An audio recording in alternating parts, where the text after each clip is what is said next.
Welcome back into the Sports Source. This segment brought to you by Southeast Termite and Pest Control.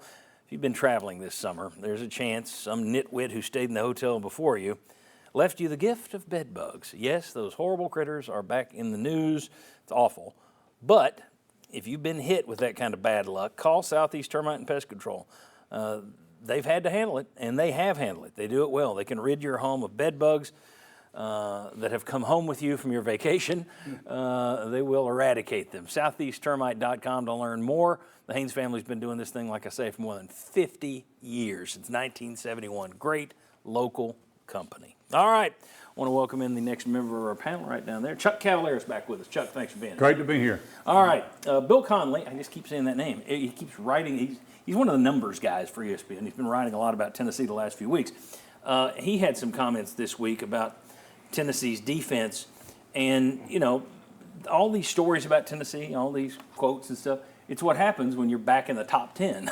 That's as you suggested earlier, and that's where Tennessee is. Let's take a look here. The coaches poll came out this week, the first of the year. Georgia number 1, Michigan number 2, Alabama and Ohio State. That would be your 4 playoff spots. LSU 5, Southern Cal 6, Penn State 7, Florida State 8, Clemson 9, Tennessee 10. So where's the carryover from that bowl? That's a coach's poll.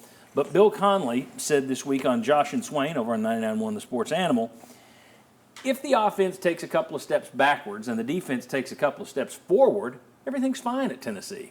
But we understand with Heupel, that defense is going to see a lot of plays. They're going to see a lot of drives. They're going to get into track meets occasionally.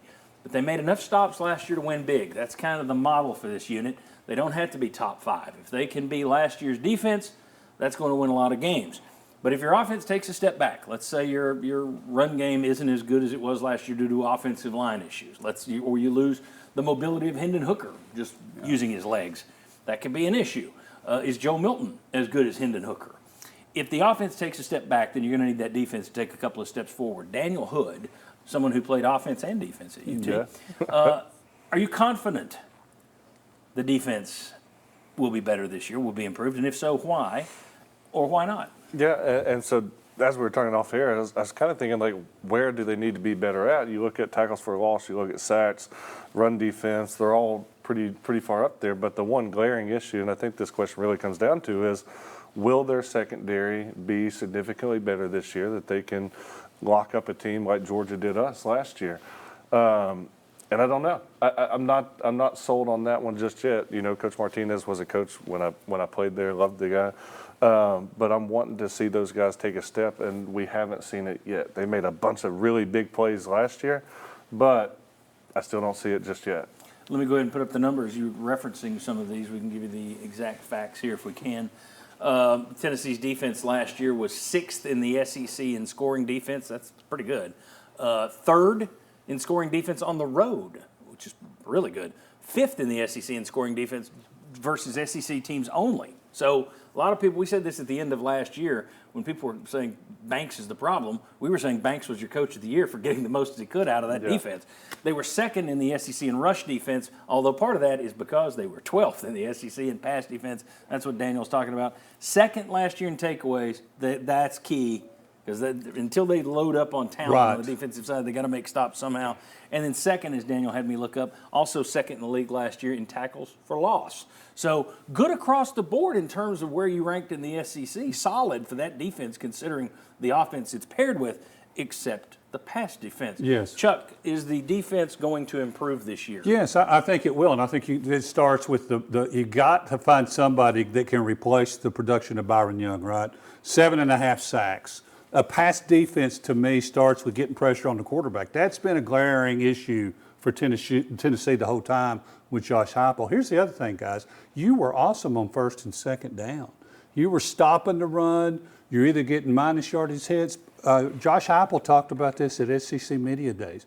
You got to get better on 3rd and long. That's what was killing them. 3rd and 12, 3rd and even longer than that. If you can't get off the field, that's like the Achilles heel of this whole defense. They don't need to be the 85 Bears, right? Though, I mean, that's the biggest thing. It's just they need to be better in the secondary. There are a couple of guys I'm looking at there. Kamal Haddon, Christian Charles, 2 guys that everybody talked about in fall camp.